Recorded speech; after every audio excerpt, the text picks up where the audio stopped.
Namaskar, Sadhguru. I would like to talk to you today about how an entrepreneur faces challenges as he scales up his business. We strongly feel that a hands-on experience of someone who is successful is most important rather than what's being taught in MBA schools and things. There are things that cannot be taught in a school. No, I think I agree with you that entrepreneurs, in my opinion, add a lot of value to the society. Apart from creating jobs, I think they give a lot to the society, and I think that's where I am passionate about the subject of scaling up. Right now, we as a nation, the only thing that's going right for this nation right now is the success of entrepreneurs. Really, nothing else is going right if you ask me. I'm very happy to learn that. I've been saying that. In many ways, India is an obstacle course. Sure. And in that obstacle course, many entrepreneurs like you have thrived and succeeded. I think we need to really honor them for keeping this country going because it's enterprise which is keeping it going. In my experience, I've seen that there are many entrepreneurs who have fantastic ideas, but they are not able to change tracks when they grow from a small scale to a medium scale to a large scale. I think fundamentally the entrepreneur himself is not realizing what changes he needs to make at his personal level. Yes. I think to me that is the biggest shift which is required, you know. So what kind of leadership style he should do when he's a medium or a large scale, you know? Because when you're small, you're doing things. When you're medium, you're getting things done from others. And when you're large, you're actually influencing others. You're not even getting things done. So I think that key shift is very, very important at an entrepreneur's level. Actually, this whole idea of insight came from what you were saying just now. Yes. Because I recognize I've been speaking to business communities across the country for many years now. And what I saw was there are a whole lot of family enterprises which reach somewhere between 500 to 750 crores. Yes. After that, they just stagnate there or they go down, but they don't grow. True. This is because that is the point where doing everything hands-on gets kind of over. It becomes redundant. You can't do everything hands-on anymore. True. And from a hard-working mode to be able to make others work and be trustful about that and to ability to create the trust in people and also within yourself is something beyond their blood. They don't trust anybody else. True. So because of this, they get stuck there. So that was the main reason why we thought of this insight, as you pointed out just now. You're absolutely right. I couldn't agree with you more because, you know, as you go up, you can't do everything on your own. Yes. And you have to get good talent, you have to delegate, you have to empower them, and you have to make yourself, every few years you should ask, in my current job, how do I make myself redundant? But not by abdicating responsibility, but recruiting good talent and ensuring that they're empowered and actually get talent which is better than you. So then the organization does better, and then you play the role of a statesman in a large organization where you influence others. You go on finding out from outside what is relevant for the organization, how can you take the organization to a different path and a much higher path. Definitely, because scaling up is not about you doing bigger things. Yes. It's about allowing other people to do those things, otherwise I think many organizations scale up. don't realize the importance of talent, and to me the biggest reason is not investing in the culture of an organization, not investing in the right way to attract and retain talent, because to me talent is the most important reason why an organization can grow. If you have a good business model, and if you don't have good talent, then you will not trust those people. If you can't trust, then you will not be able to grow. So you are in a vicious circle then. I think right now there's a whole wrong approach to this acquiring of talent. People think they can acquire talent just by offering them a little extra money. So what kind of people come to you for a little extra money are not really the best. No, I fully agree with you. And talent is one thing. Definitely talent is an important thing. But talent finds full expression in any human being only when there's a deep sense of commitment. True. You will not get commitment by paying 10% more. I fully agree. Money is important, but beyond that, I think what kind of opportunities are in the organization to grow, what are the principles behind which an organization… Above all, what it means to people, True. you know. If it only means something to them, the best in them will come out, otherwise the best will not come out. there may be a certain level of talent, but it will remain unexplored. True, very true. I think you need to create a whole ecosystem where people realize that there is a certain purpose behind a business.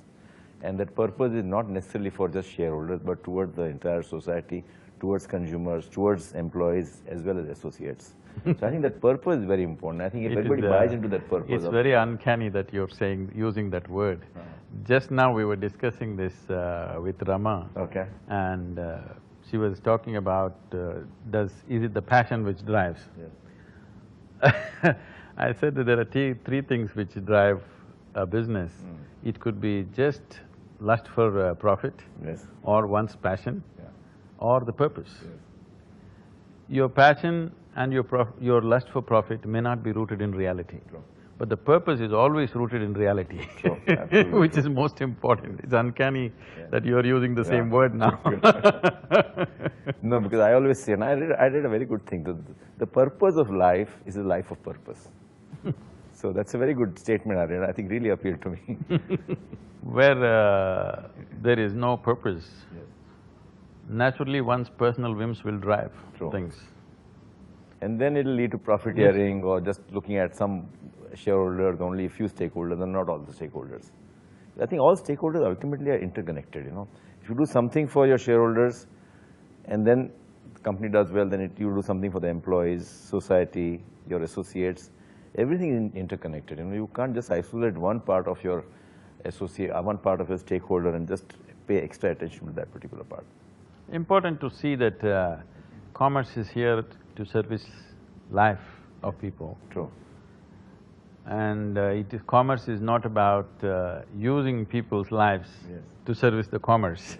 It is here to service people's lives. True, true. If that purpose is kept alive always in our consciousness, all our actions will naturally be guided by that this is here to serve life, not to True, absolutely. There is a… squeeze life out of people. Absolutely, absolutely.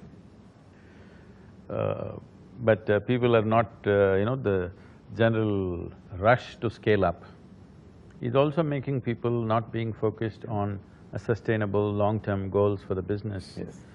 It is all about somehow, a mercenary approach of somehow bring it up, sell your business and start another business. Yes, yeah. That kind of thing, which has never been there in our culture. Yes. This culture has always, a human being prides in what he's doing. True.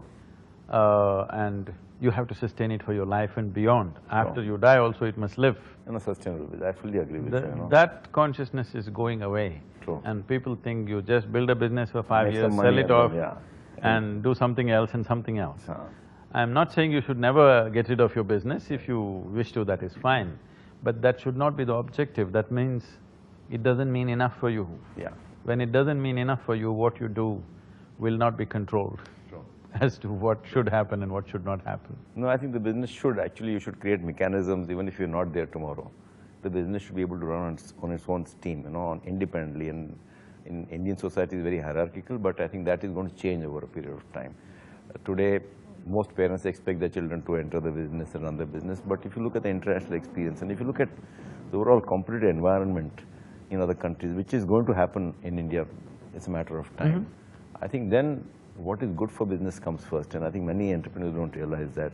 They think what is good for the family comes first, and I think there is always a trade-off. Is it good for the promoter or is it good for the business? And I think that trade-off is…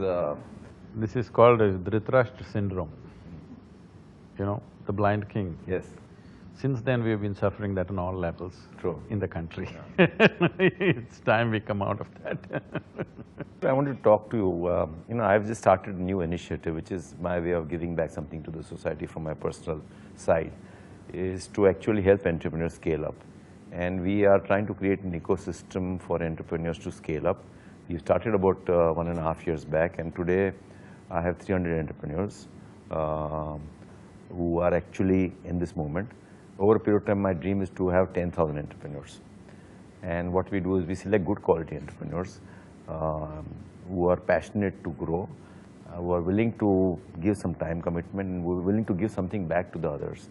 And we create them into trust groups and ensure that all the issues which they have, they are discussed among themselves. Because the belief is that a group of 10 entrepreneurs can actually give a very objective view of any situation And I think many of us as entrepreneurs face issues, whether it's a strike or whether it's a dispute with the promoter or how to raise money.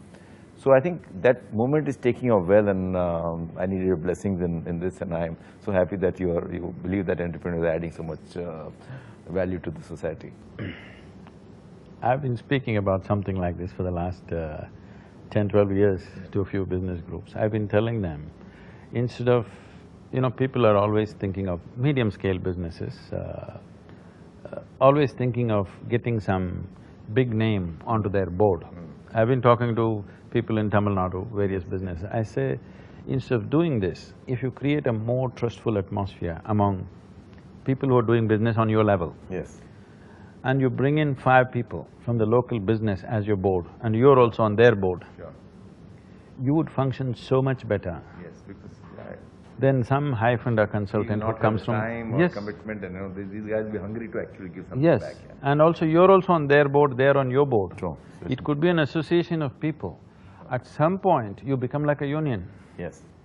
You could function in tandem, Yes. not working against each other, but working together. True.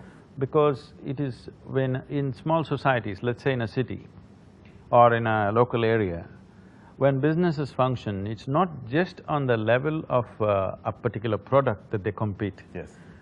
The house they buy will become a competition. Sure. Who their daughter marries becomes a competition, Yeah. So if you function in tandem, you could all work as a union at some point. Right now, don't think of a union, Sure. just a board. Yes. But when the board aligns itself well, you're on their board, they are on your board, Yes. after some time it becomes a union. True. And the clout that you have, Yes.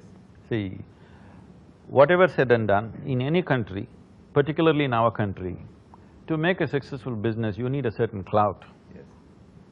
on many levels. Yeah.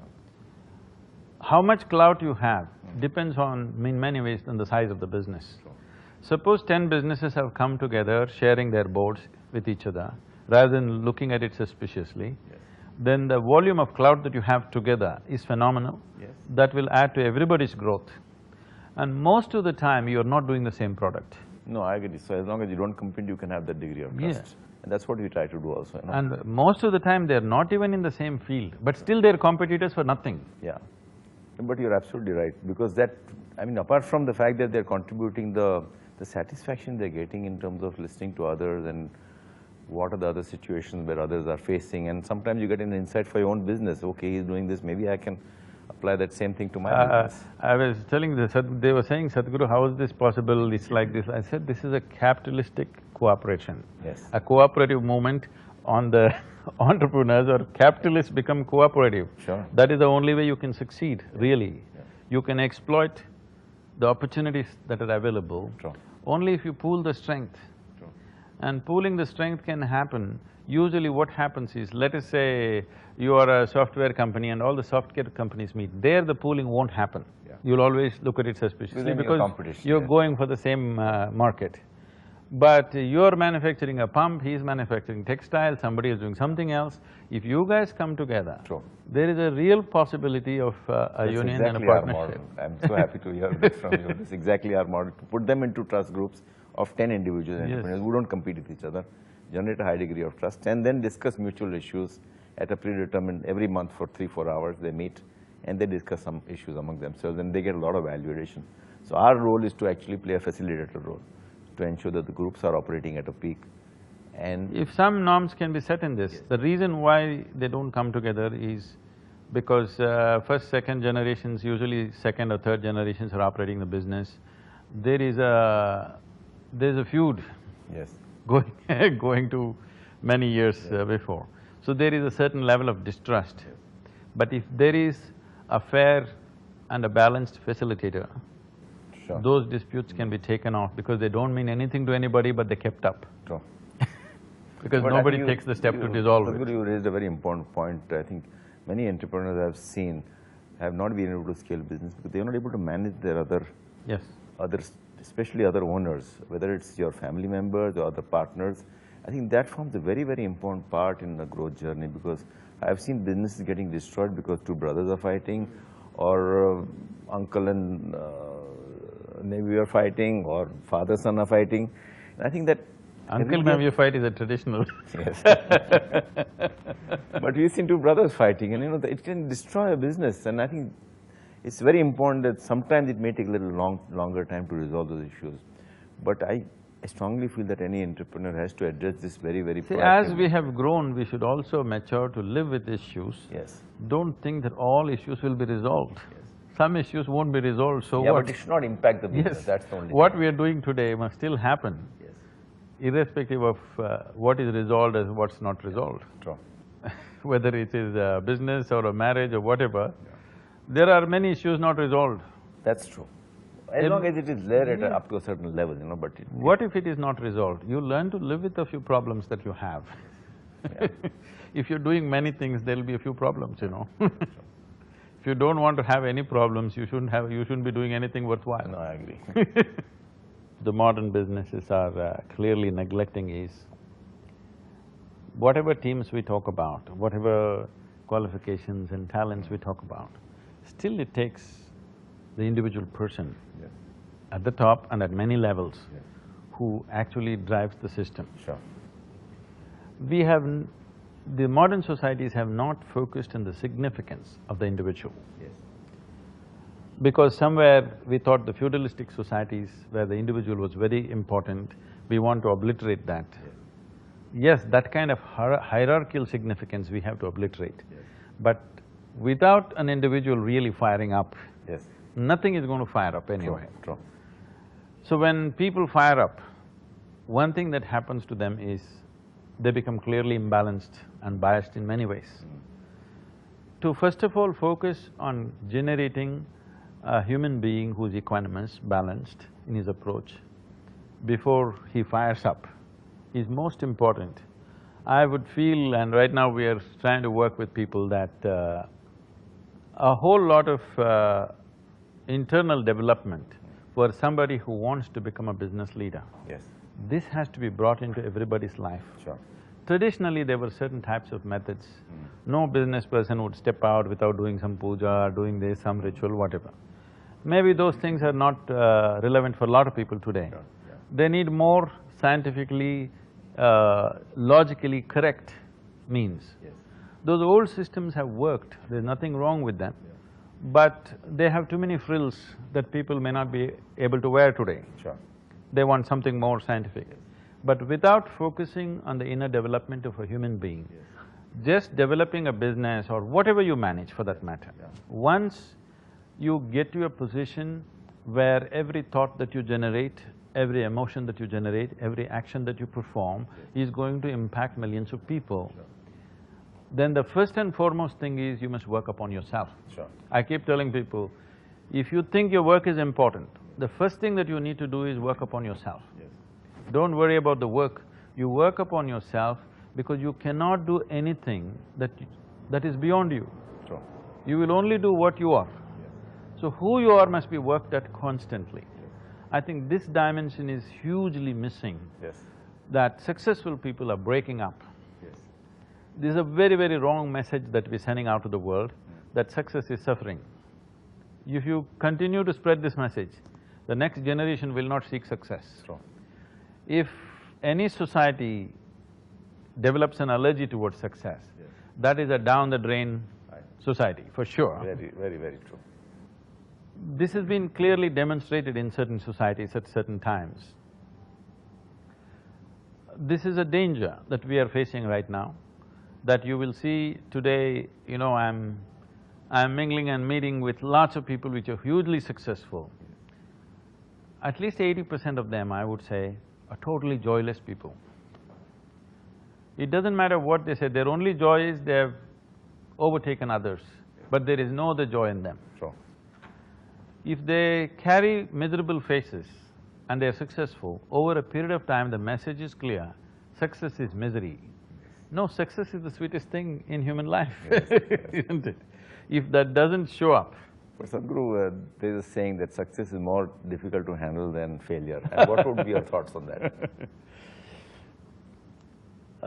For a lot of people it is, because their idea of success is just being one step ahead of somebody else. If your idea of being successful is only about being better than somebody else, What it means is, you're enjoying something that somebody cannot have. That's a sickness that you're suffering, it's not success. If your success is about finding full expression to everything that you are, at the end of your life, nothing should be left unexpended. Everything that you're capable of, you have done. If you are looking towards that, success will leave you exhausted but joyful. Sure. It's like climbing a mountain. And also, It's painful, exhausting, but when you reach there, wow, it is. True. Not because somebody else did not reach. Yes. Your joy is not because somebody else could not make it. Your joy is because it's just the acceleration of life.